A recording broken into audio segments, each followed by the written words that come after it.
Welcome back, friends. Welcome back to the Corbett Report. I'm James Corbett of CorbettReport.com, and you're tuned into Propaganda Watch.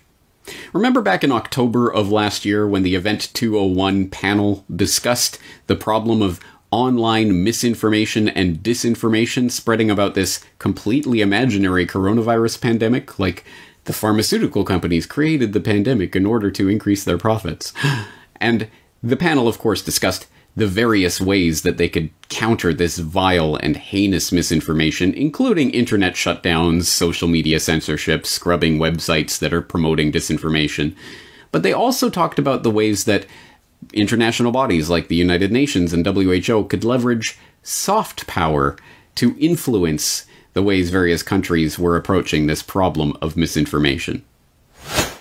I think you're right. It's important that the UN and WHO remain very clear. But when they challenge governments directly, they often get into this issue of sovereignty. And so I think it's really important not to have that as the only response. I think it's really critical to think about soft power influence, which is other influentials who can call up the head of state, or powerful constituencies within those countries. We've seen this in the context of mobilizing religious leaders in the context of polio, or specific business leaders, where you can soften perhaps a very hard line from government through more stealth entry points rather than trying to punish them through the international health regulations or something like that.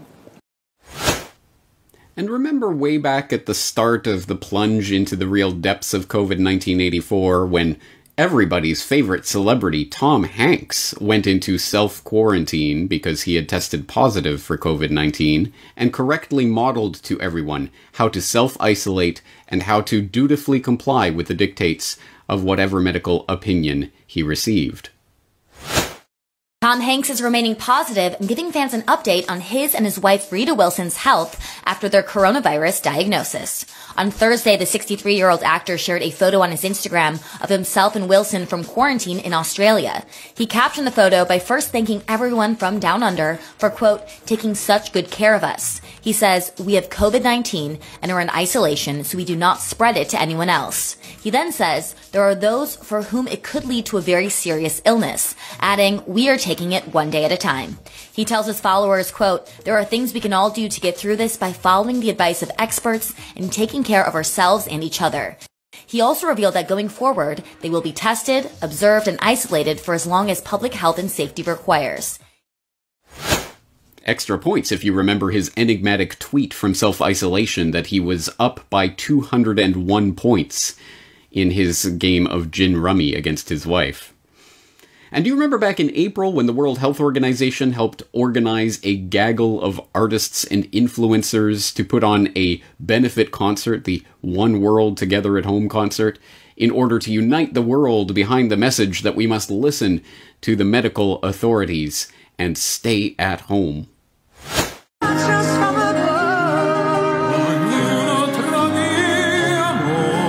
Touted as the largest virtual gathering of major artists and influencers since the Live Aid concert in 1985.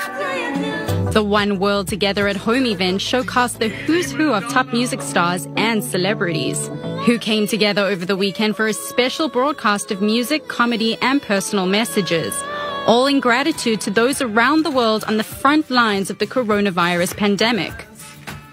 So what can we do? We've got to take care of our healthcare workers and we've got to buy them time by taking care of ourselves. The event was led by the World Health Organization and the nonprofit group Global Citizen. And do you remember back in May when a bunch of celebrities and social media influencers generously agreed to pass the mic on their social media channels to various health experts in order to allow them to lecture us on the importance of following the diktats of the health authorities? So long, Instagram. Bye-bye, Instagram. Farewell, Facebook. Sayonara, Twitter. See you later, followers. The last person you need to hear from right now is me. I'm taking a hiatus. For one day, I'm handing over my account to experts on COVID-19. People who actually know what they're talking about. So instead of hearing from me, you'll be hearing from dozens of experts, like Dr. Anthony Fauci.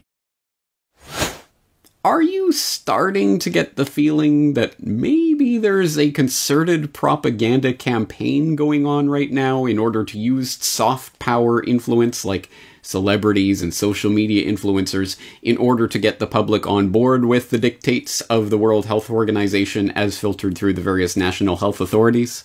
Because if that's your feeling, ding ding ding, you are correct. Come down and take your prize. Yes, my thanks go out to a listener named Bill who pointed out this recent article that passed through the news feeds that I didn't see when it came out last week, but it is a pretty important story because it gives us some little window of insight into what's happening. Obviously, a much larger story is at play, but this gives us at least one tiny window that we can see through that shows us what this story is about. It comes from dailycaller.com from last week. World Health Organization hired PR firm to identify celebrity influencers to amplify virus messaging. And this report notes, quote, amid scrutiny over its response to the coronavirus pandemic, the World Health Organization in early May hired an American public relations firm to burnish its image, including through identifying so-called influencers to help amplify messaging about COVID-19. According to documents filed with the Justice Department this week, WHO inked a $135,000 contract on May 1st with Hill & Knowlton Strategies to craft a public messaging strategy. Hill & Knowlton, which registered under the Foreign Agents Registration Act, proposed identifying 3 tiers of influencers: celebrities with large social media followings, individuals with smaller but more engaged followings, and hidden heroes, those users with slight followings but who nevertheless shape and guide conversations. The celebrity influencers would be used for greater amplification of WHO messaging, according to Hill & Knowlton's proposal, which was first reported by the Daily Beast. And yes, I will put in the link to the actual document, Exhibit A to registration statement pursuant to the Foreign Agents Registration Act of 1938 as amended by Hill & Knowlton to register as foreign agents so that they could lobby on behalf of the World Health Organization. And here's the proposal and some of the screed of what they were attempting to do here. And there's the contract in black and white and the $135,000 or whatever it was they were spending on this particular contract, which I think we all know is not the whole story. This is not everything, but this is one documented black and white contract we have of part of the social media celebrity influencer campaign that the World Health Organization is using to shape our understanding of the COVID-19 epidemic. And it does seem interesting that they used Hill & Knowlton specifically as the PR firm that they went to for this particular contract. Hill & Knowlton. Where have I heard that name before? By the 1990s, the post-Vietnam public was growing increasingly wary of calls for war in far-flung corners of the world in countries many had never heard of. And so it was that in 1990, when the politicians and their deep state controllers required the American public to be motivated to wage war against Iraq for its invasion of Kuwait, they hired a literal PR firm to sell an even more brazen set of lies to Joe Sixpack and Jane Soccer Mom. The most famous of these lies revolved around Nayira, a young Kuwaiti girl who sparked international headlines for her shocking testimony before the Congressional Human Rights Caucus in October 1990. In a tear-stained speech, she told a harrowing story of the horrors she witnessed being committed by Iraqi soldiers at a Kuwaiti hospital where she was volunteering. It's the second week after invasion. I volunteered at the Al-Adan hospital with 12 other women who wanted to help as well. I was the youngest volunteer. The other women were from 20 to 30 years old. While I was there, I saw the Iraqi soldiers come into the hospital with guns. They took the babies out of the incubators, and left the children to die on the cold floor. It's difficult today to understand just how important this testimony was in setting the tone of the debate about whether America should commit military forces to defend Kuwait. It was reported breathlessly on the evening news, and it was repeated by President Bush on not 1 or 2 occasions, but 6 separate times in the lead-up to war. Babies pulled from incubators and scattered like firewood across the floor. And they had kids in incubators, and they were thrown out of the incubators so that Kuwait could be systematically dismantled. Then, when the Gulf War resolution was making its way through the House, the incubator story was raised in Congress. Now is the time to check the aggression of this ruthless dictator whose troops have bayoneted pregnant women and have ripped babies from their incubators in Kuwait. And then again in the Senate. The vote passed, and combat operations formally began in January 1991. The only problem? Nayirah was not some anonymous Kuwaiti girl, but, as a subsequent CBC investigation discovered, she was Nayirah al-Sabah, daughter of Saud al-Sabah, the Kuwaiti ambassador to the United States. Her testimony had been written for her by Hill & Knowlton, a PR company hired by the Kuwaiti government-supported AstroTurf organization, the Citizens for a Free Kuwait, to help sell the Gulf War. And the Congressional Human Rights Caucus that held the hearing where Nayirah gave her testimony? It was later found to be a Hill & Knowlton front itself. Oh, that's right, that Hill & Knowlton, literally the same PR firm that sold the lie about babies from incubators to the world to help kick off the first Gulf War, is the same PR firm that the WHO is using to sell its propaganda campaign involving celebrities pimping the COVID-1984 threat. You can't make this stuff up. It's right there in your face. And here, again, I'll include the link so you can go and actually read the document itself. There's nothing conspiratorial about this. It's in black and white. As I say, this is only one contract in what is obviously a much larger communication strategy that the WHO helped to wargame out as a participant on that Event 201 panel, but it is nonetheless a piece of this important story. And think about this and the various implications of Hill & Knowlton and others who are literally trying to market this COVID-19 threat to you in the same way they would market a tube of toothpaste or a Gulf War. The next time you see a celebrity passing the mic on their social media to some health authority or lecturing us on the need to stay at home or self-quarantine or wear a mask or roll up your sleeve and get your shot. Because you know that campaign is coming too and will probably be orders of magnitude larger than what we've seen so far.